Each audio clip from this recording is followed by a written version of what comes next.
We're diving into the darkest corners of juvenile crime, where crazy killer kids kill their siblings and are sentenced in court. From Paris murdering his toddler sister. And I remember I just felt like I was drowning in shame, knowing that they saw what I had done and knew that I had done it. To Kevon killing his sister over Wi-Fi. All right, you're Kevon Watkins? Yes, sir. All right, Mr. Watkins, you have been charged with 2 different felony offenses. And the Bever brothers ending their family. These 14 cases will make you rethink babysitting forever. Paris Bennett, the boy who killed his sister to torment his mother.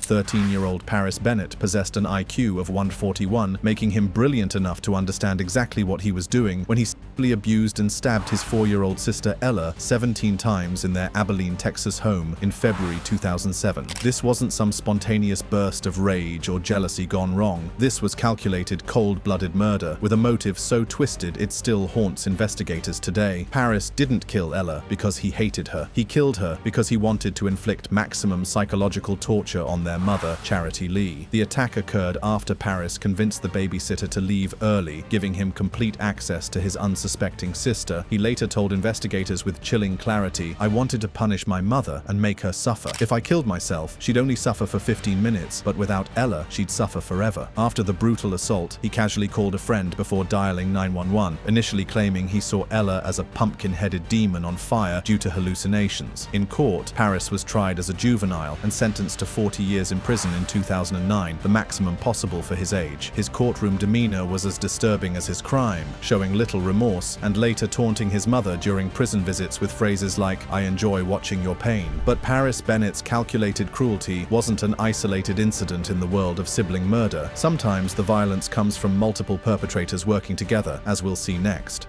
Misty, Ariel Cornegay, and Nicole Cornegay, sisters who shot their abusive brother.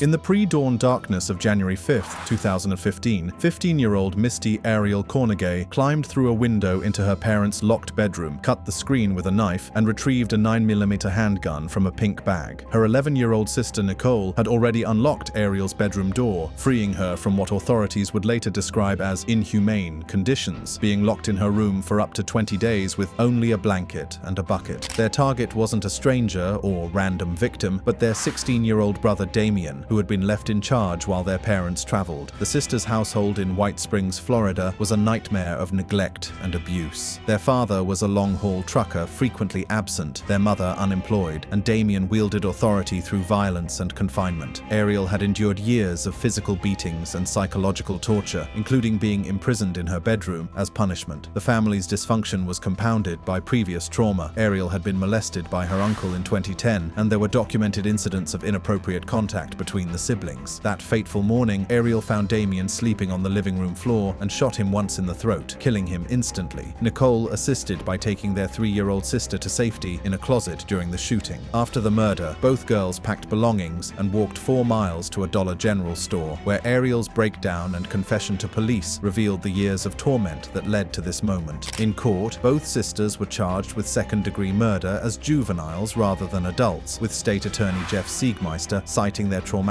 backgrounds and the family's neglectful environment. While the Cornegay sisters acted out of desperation against an abuser, our next case reveals how caretaking responsibilities can turn deadly in the hands of a disturbed child.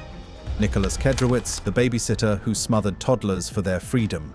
13-year-old Nicholas Kedrowitz had a disturbing explanation for why he smothered his 23-month-old half-sister and 11-month-old stepbrother to death. He wanted to set them free from hell and spare them from the daily chores and abuse he claimed plagued their Osgood, Indiana home. Between May and July 2017, this twisted teenager used towels and blankets to suffocate Desiree McCartney and Nathaniel Ritz while babysitting them, telling authorities he was acting as their savior. The killings were separated by just 3 months, showing a calculated pattern rather than impulsive acts. On May 1, 2017, while Stephen Ritz was bathing Desiree, crying from other children prompted him to ask Kedrowitz to watch her. When Kedrowitz reported Desiree wasn't breathing right, the family rushed her to the hospital where she died from asphyxiation 5 days later. Despite red flags, the Indiana Department of Child Services returned Kedrowitz to the home after a brief removal. The second murder occurred on July 20, 2017, when Kedrowitz was asked to put baby Nathaniel to bed. Within minutes, he reported the infant wasn't acting right and ain't moving. Nathaniel died shortly after midnight from cardiac arrest caused by smothering. Kedrowitz later confessed to using a blanket to suffocate the baby, again claiming he wanted to free him from hell. The investigation intensified when Kedrowitz's mother contacted police after he mutilated a kitten to the point of almost killing it, asking to watch its brains splatter everywhere when it was euthanized. This incident, combined with his confession to the murders, led to his arrest. In court, Kedrowitz was tried as an adult and convicted of 2 counts of murder in 2021, receiving a 100-year sentence in 2022, 50 years for each killing to be served consecutively. From suffocation to strangulation, family violence takes many forms, as our next case demonstrates with shocking brutality over something as trivial as internet access.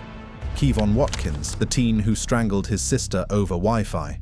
In what has to be one of the most absurd motives for murder in criminal history, 16-year-old Kevon Watkins strangled his 19-year-old sister Alexis to death over a Wi-Fi password dispute in their Macon, Georgia home on February 2, 2018. This honor student and avid gamer changed the family's Wi-Fi password to ensure uninterrupted Xbox gaming, setting off a chain of events that would destroy his family forever. The deadly confrontation began when Kevon's younger brother informed their ill mother about the password change. When she unplugged the router and took it to her bedroom, Kevon became enraged and appeared to threaten physical action against her. Alexis intervened to protect their mother, hitting Kevon in the face, which sparked a fight that moved from bed to floor. What happened next was 15 minutes of pure horror. Kevon placed Alexis in a chokehold and held her there for an estimated 15 minutes, while both his mother and 13-year-old brother desperately tried to stop him and called 911. The younger brother told dispatchers that Kevon was crazy and trying to beat my mom, clarifying he wasn't on medication. When deputies arrived, they found Kevon still choking his unconscious sister. He only released her upon their command, and she collapsed to the floor, never to wake up again. Medical examiners testified that the human brain can only tolerate 3 to 6 minutes without oxygen before permanent damage begins, and after 10 minutes, a person is considered brain dead. Alexis was pronounced dead at the hospital in the early morning hours, her life extinguished over internet speed. In 2019, Kevon was found guilty of felony murder and aggravated assault, sentenced to life in prison with the possibility of parole after 30 years. During sentencing, he broke down in tears, managing only to say, "I'm sorry," as he was led from the courtroom. While Kevon's crime stemmed from a trivial dispute, our next case shows how holiday celebrations can turn into bloodbaths when firearms meet family dysfunction. DeMarcus and Darcus Coley, Christmas Eve, murder over presents.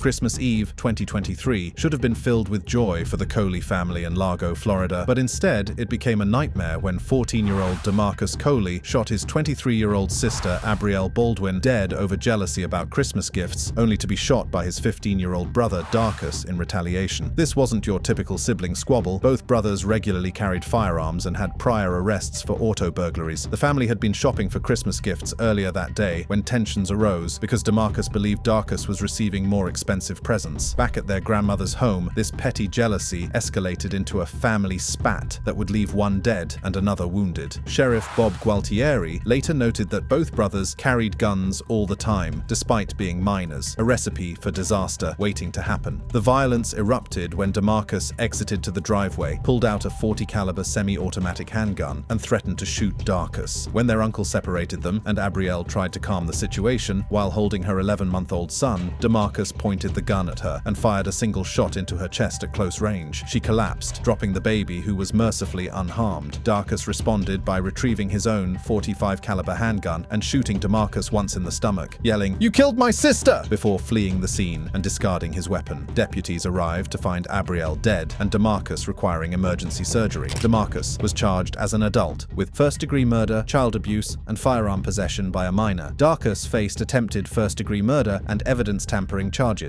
As of 2025, neither case has reached trial, but both brothers face lengthy prison sentences if convicted. The Coley brothers' Christmas tragedy shows how quickly family disputes can turn fatal, but sometimes the violence is even more methodical and brutal, as our next perpetrator demonstrates. Seth South, the brother who slashed throats and planned more.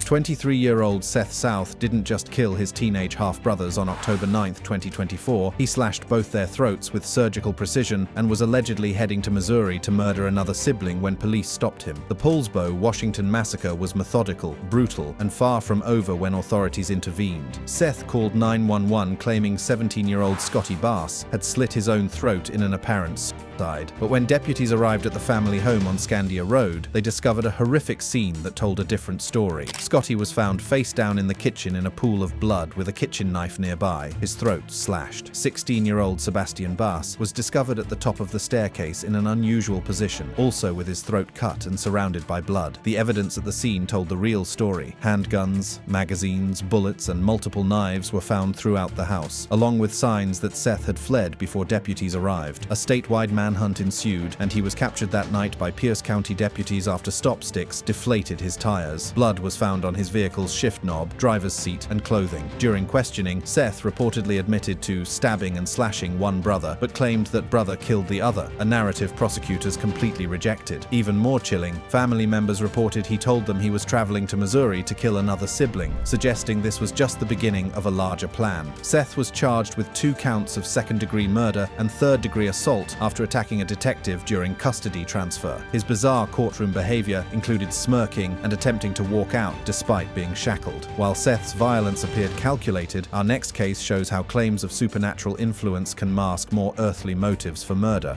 Tulsa stabbing, the girl who blamed demons for killing her brother. Just before midnight on January 5, 2023, a 12-year-old girl in Tulsa, Oklahoma, stabbed her 9-year-old brother Xander Lyder to death while their mother slept upstairs, then woke her to confess the unthinkable. When police arrived, the girl was sobbing and repeatedly claiming she was possessed by some demonic shit. But investigators found no evidence of supernatural intervention, just a deeply troubled family dynamic. The girl had retrieved a knife from the kitchen and stabbed Xander multiple times in the chest while he lay in his bed. After the attack, she threw the knife out of her bedroom window and later led police to its location. Paramedics performed CPR on Xander before rushing him to the hospital, where he underwent surgery but died around 2:30 a.m. from his injuries. Body camera footage captured the girl's emotional breakdown during arrest. Sobbing and handcuffed, she repeatedly said, "I'm so sorry, I don't know what happened, it's some demonic shit," while expressing fear of lifelong imprisonment and insisting, "I'm a good child." Her mother, April Lyder, was visibly distraught, yelling at her daughter about the severity of Xander's wounds. The family's background revealed significant dysfunction that might explain the tragedy better than demonic possession. April admitted to a history of methamphetamine addiction with the girl's father, who was a convicted felon with ties to the Universal Aryan Brotherhood. The girl's stepfather had been convicted of torturing a cat to death and domestic violence, creating a chaotic household environment. As of 2025, no formal charges or court outcomes have been publicly disclosed due to the girl's minor status, with the case sealed under juvenile proceedings. Sometimes, the most shocking aspect of these cases isn't the violence itself, but the calculated nature of the planning involved, as our next case horrifically demonstrates. Keith Randelich, the honor student who became a family annihilator.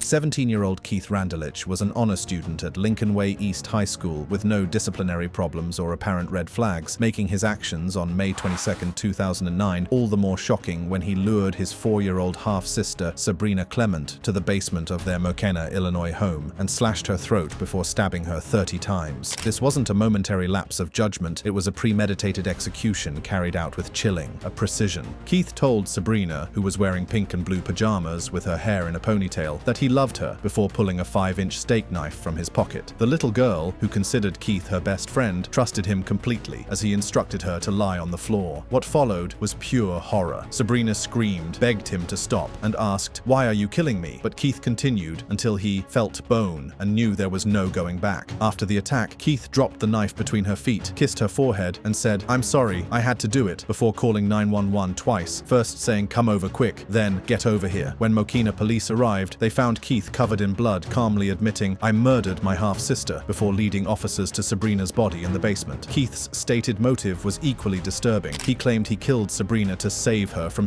abuse by an unnamed family member, alleging he had wanted to buy a gun with graduation money to kill the abuser, but was denied by his mother. However, an autopsy found no evidence of sexual abuse, undermining his claimed justification and leaving his true motive a mystery. In 2011, Keith pleaded guilty to first-degree murder and was sentenced to 40 years in prison, with a projected release date of May 22, 2049, when he'll be 58 years old. While Keith's crime shocked a quiet Illinois community, our next case demonstrates how modern technology can turn household chores into murder motives.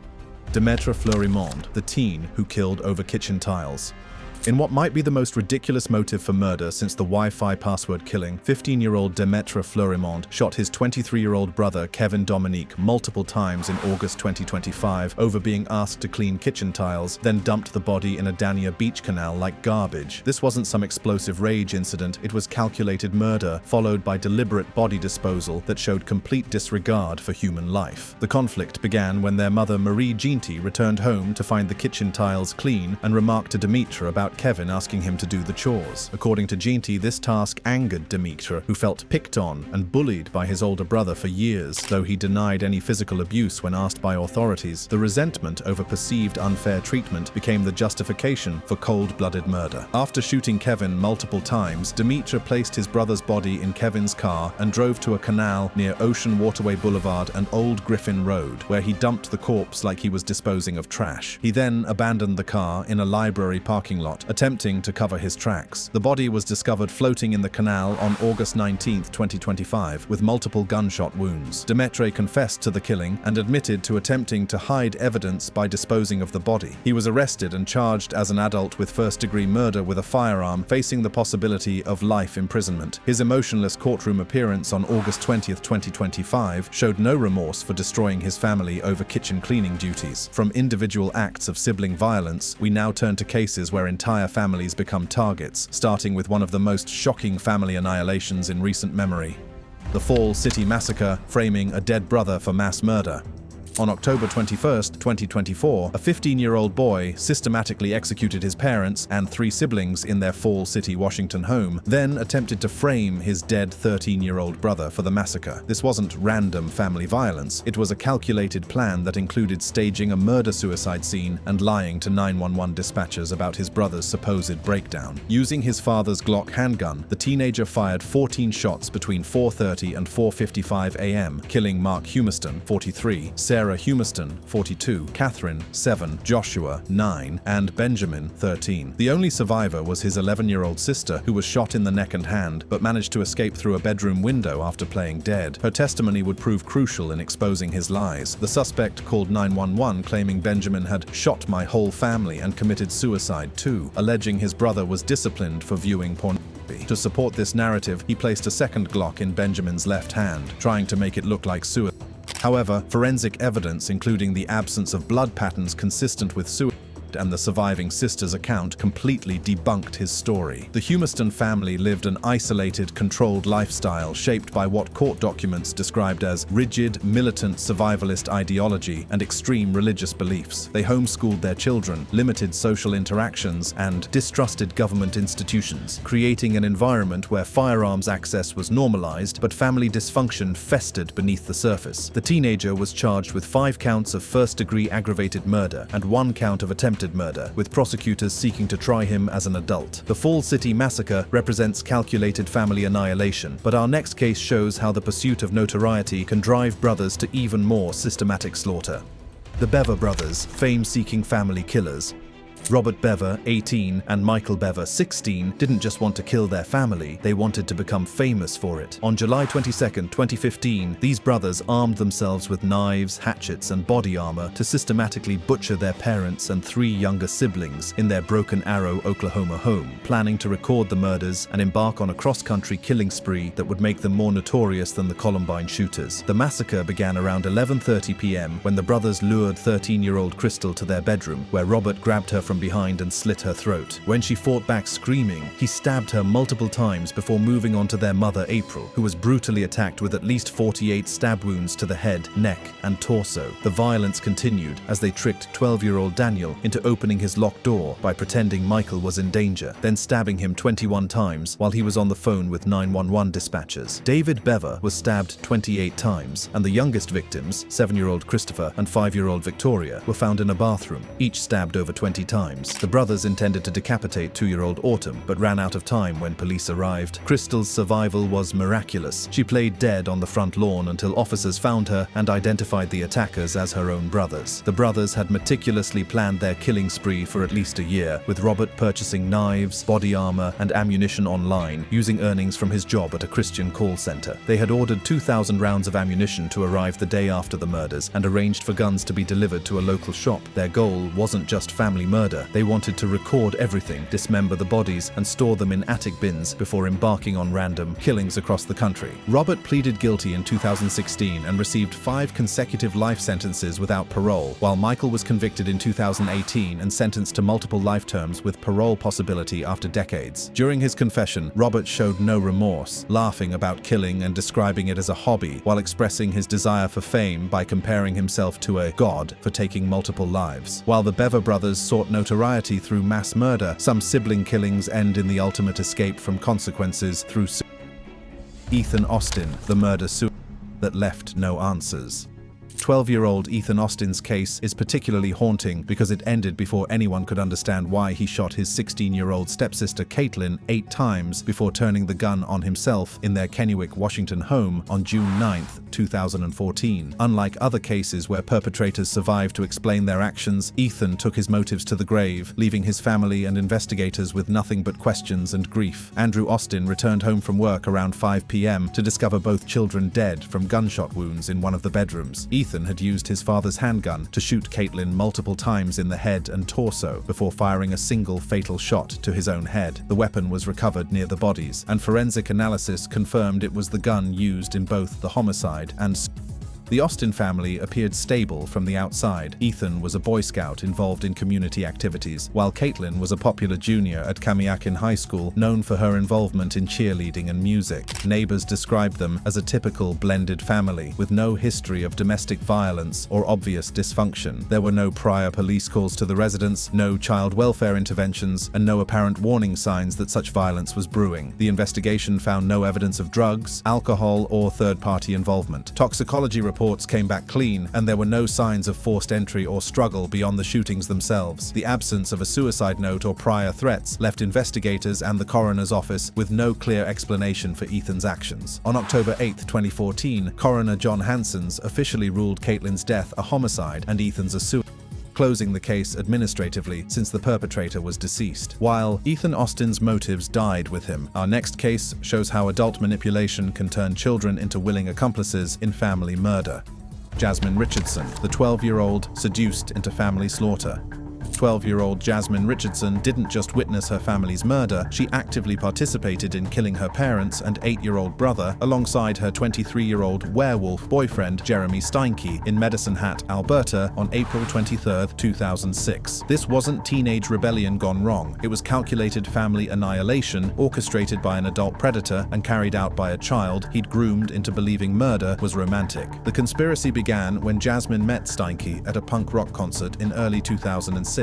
Where the goth-obsessed adult claimed to be a 300-year-old werewolf who wore a vial of blood around his neck. Their relationship was secretive due to the 11-year age gap, which Mark and Deborah Richardson strongly opposed, grounding Jasmine and confiscating her electronics after she abandoned 8-year-old Tyler alone while babysitting to meet Steinke. Digital evidence revealed their murder plot through emails and online messages, with Steinke writing, "My lovers' rents are totally unfair. Their throats I want to slit. Their blood shall be payment." Jasmine responded with chilling clarity, "I have this plan. It begins with me killing them and ends with me living with you." They spent the night before the murders watching the film Natural Born Killers, drawing inspiration from the movie's Murderous Couple. On April 23, 2006, around 5 a.m., Jasmine left a basement window open for Steinke to enter wearing a neoprene mask. Steinke stabbed Deborah Richardson 12 times in the basement, including a 12-centimeter wound to her heart, while Mark rushed downstairs and managed to stab Steinke in the eye with a screwdriver screwdriver before being overpowered and stabbed 24 times. The most horrific moment came when Jasmine went to Tyler's bedroom and stabbed the sleeping 8-year-old 5 times in the chest as he pleaded, "I'm scared. I'm too young to die." After the murders, they attended a house party where witnesses saw them laughing and sitting on each other's laps, while Steinke bragged about gutting them like fish, and Jasmine reportedly described how Tyler gargled as he died. They fled to Saskatchewan but were arrested the next day at a convenience store. Jasmine was tried as a juvenile and found guilty of 3 counts of first-degree murder in July 2007, receiving the maximum 10-year sentence under Canadian youth criminal law, 6 years in custody, including psychiatric treatment, followed by community supervision. She was released in May 2016 with a new identity and lives under strict privacy protections. Steinke was convicted in 2008 and sentenced to 3 concurrent life sentences with no parole eligibility until 2033. While Jasmine Richardson was manipulated by an adult predator, our final case shows how a seemingly normal teenager can become a family annihilator without any external influence.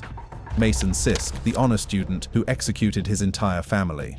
14-year-old Mason Wayne Sisk appeared to be a typical teenager, babysitting his younger siblings, playing tea parties with 4-year-old Aurora, and helping around their Elkmont, Alabama home. But on September 2, 2019, he systematically executed his father, stepmother, and 3 half-siblings with chilling precision that shocked investigators. This wasn't a spontaneous act of rage, but a calculated plan carried out with the methodical efficiency of a seasoned killer. Shortly before midnight, Mason used a stolen 9mm Smith & Wesson handgun to shoot each family member in the head as they slept. John Wayne Sisk, 38, Mary Sisk, 35, Kane, 6, Aurora, 4, and 6-month-old Colson. The attack was deliberately targeted. Each victim received fatal headshots while defenseless in their beds, with Mary found still cradling baby Colson when both were discovered dead. After the murders, Mason discarded the weapon on a roadside and called 911, claiming he was playing video games in the basement when he heard 5 gunshots and saw a vehicle speeding away. His performance was Oscar-worthy, appearing traumatized and cooperative while leading investigators away from the truth. However, his story quickly unraveled due to the absence of evidence supporting a fleeing vehicle and inconsistencies in his timeline. Under interrogation, Mason confessed to the killings, admitting he was fed up with his parents' arguments and his siblings' struggles. He helped police locate the discarded handgun, which matched the murder weapon with forensic precision. What made this case particularly disturbing was Mason's complete lack of remorse. His juvenile probation officer noted he never spoke of his family while in detention and appeared unbothered by the accusations against him. The prosecution revealed Mason's disturbing behavior pattern, threatening his parents, being forceful with siblings, stealing jewelry from Mary, and allegedly attempting to poison her by putting peanut butter in her coffee despite knowing about her severe peanut allergy. His girlfriend testified about chilling text messages he sent after the murders, bragging about being good with a gun and expressing desires to become a contract killer. Mason's first trial in September 2022 ended in a mistrial when the FBI unlocked Mary's cell phone during proceedings, revealing new text message evidence that required defense review. His second trial in April 2023 lasted just 1 week, with the jury deliberating less than 2 hours before convicting him on all 4 capital murder counts. On September 7, 2023, Judge Chadwick Wise sentenced Mason to life without parole, describing his crimes as ghastly, disturbing, and unmitigated evil. The judge noted the victims were killed in their sleep with no evidence of mental illness to mitigate the sentence, calling the case more appalling than other juvenile life sentences he'd imposed. Mason showed no reaction to the sentence, maintaining the same cold demeanor that characterized his behavior throughout the investigation and trial. The Alabama Court of Criminal Appeals upheld Mason's conviction on November 1, 2024, ensuring he will spend the rest of his life in prison for the systematic execution of his family. These 14 cases represent the darkest corners of juvenile crime, where family bonds are severed by violence and childhood innocence becomes a mask for calculated evil. From Paris Bennett's psychological torture to Mason Sisk's methodical execution, these young killers remind us that age is no barrier to the capacity for unthinkable cruelty. We've come to the end of the clip. To stay connected for more of such chilling crime content, click on the card showing on the screen.